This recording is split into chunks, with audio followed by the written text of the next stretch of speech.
Hello everyone, আজকের এই ভিডিওতে আমরা আপনাদেরকে দেখাবো একটা বাঁধাকপির ফিল্ড। এই ফিল্ডটা হচ্ছে ইন্ডো আমেরিকান কোম্পানির ইন্ডোম 296। এই বাঁধাকপির ফিল্ডটাতে একটা সমস্যা দেখা গিয়েছে। সমস্যাটা হচ্ছে যে পাতাগুলো পুড়ে পুড়ে যাচ্ছে এবং পাতার নিচের অংশটা পুরোপুরি পচে যাচ্ছে। আপনাদের জমিতে যদি এই ধরনের সমস্যা দেখা দেয় তো এই সমস্যার থেকে মুক্ত হতে আপনারা কোন ওষুধ প্রয়োগ করবেন এবং ওষুধটা স্প্রে করলে আপনাদের এই রোগটা যেমন পুরোপুরি ঠিক হয়ে যায় আর এই রোগটা জমিটাতে যাতে না থাকে, এই ব্যাপারে আজকের ভিডিওতে আমরা আলোচনা করব। আমরা আপনাদেরকে রোগটা দেখাবো। রোগটা আপনারা দেখবেন, রোগটা এরকম হচ্ছে যে পাতাগুলো পুড়ে পুড়ে যাচ্ছে আর কি। এরকম পাতাগুলো পুরো পুরো ভাব হয়ে যাচ্ছে।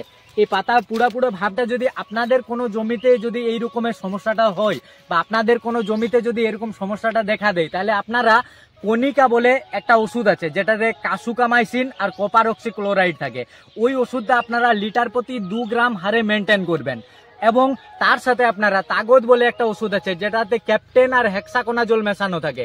আমরা স্ক্রিনে ওষুধগুলোর নাম এবং ডোজটা লিখে দেবো আপনাদেরকে। আপনারা 2 গ্রাম লিটার প্রতি মিশিয়ে 15 লিটার জলে 30 গ্রাম কনিকা এবং তাগদ মিশিয়ে জমিটায় পুরোটাতে ভালোভাবে স্প্রে করে দিবেন। দেখবেন আপনাদের এই রোগটা, এই যে পাতা পুড়া পাতার গোড়াটা পচে যাওয়া রোগটা হচ্ছে, এই রোগটা পুরোপুরি মুক্ত হয়ে যাবে।